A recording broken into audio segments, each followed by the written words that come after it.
Hi, we are going to be looking at this sentence. It is at the beginning or towards the beginning of Apurve Condita by Livy. It is not my intention to give you a final translation that sounds very nice. My intention here now is to look through the text and find ways to make it easier to process. Okay, so we're going to start with a smaller unit and then enlarge it until you're able to tackle the sentence on your own. So I'll read the sentence in Latin first so that we know what we're doing. Quae ante conditam condendamque urbem poeticis magis decora fabulis quam incorruptis rerum gestarum monumentus traduntur. Ea nec ad firmare nec refellere in animo est. So we're going to process this by taking it into small chunks. The first chunk I've prepared is ea, these things, nec ad firmare, nec refellere in animo est. And the key here is in animo est. It is in my mind, meaning it is my intention.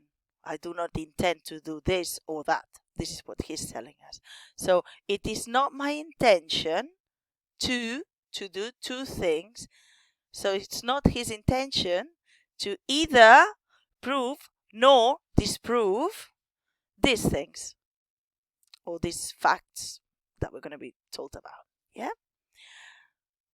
And now we're going to make it a bit longer. So, quae traduntur, and this explains this ea.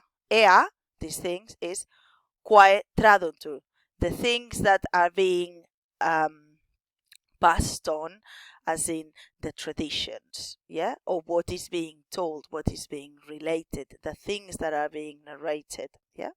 So these things that are being told, these traditions, these I have no intention to prove or to disprove.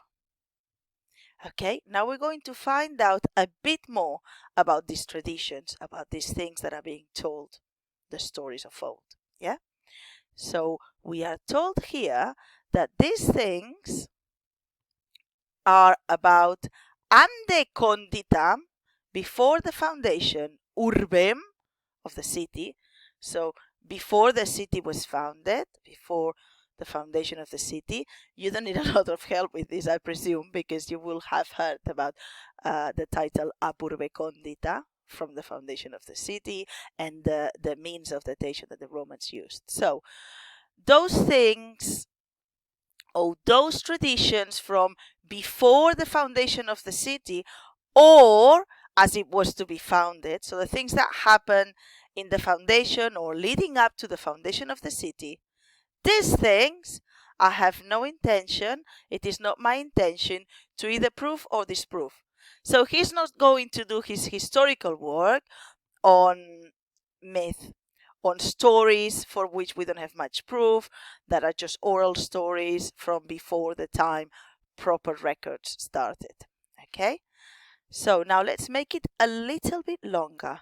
So the traditions before the foundation or during the foundation or in the process of the foundation of the city are fitting, are suitable or becoming for the works of the poets, for the stories of the poet. So these things, it is not my intention to either confirm or dispute or deny or disprove. Yeah. So we have now seen all the text pretty much, except for a tiny bit. And I would like you to try the top bits. So now it's the moment to hit that pause button. Sit down with a pen and paper probably and try to write your own translation of the bit that we have not really done together, which is quam incorruptis rerum gestarum monumenti. How did you get along? Not too bad? I'll just go and look at the only bit that we had not looked at, and then if you want to put your translation in the comments, and ask other people what they think. That'd be great. Or if you have any comments about my translation, although I have to say it's not intended to be a final one. Please do write them down. It's quite nice to discuss different interpretations of the text. So, the traditions from before or leading up to the foundation of the city are more suitable for the poetical stories or the stories of the poets than they are suitable to the monuments, you could say here, but I don't like that so much. I prefer something like records or chronicles to the chronicles, and these chronicles are unspoiled to the unspoiled chronicles of the things that have happened. Again, you will have heard about res gestae, so I don't need to go on about how you should translate it. Yeah, to historical events or achievements, and so these things, and I will repeat like one more time, it is not my intention to either prove or disprove. So that was not too bad after all. I hope this has helped you find your own way to translate this sentence.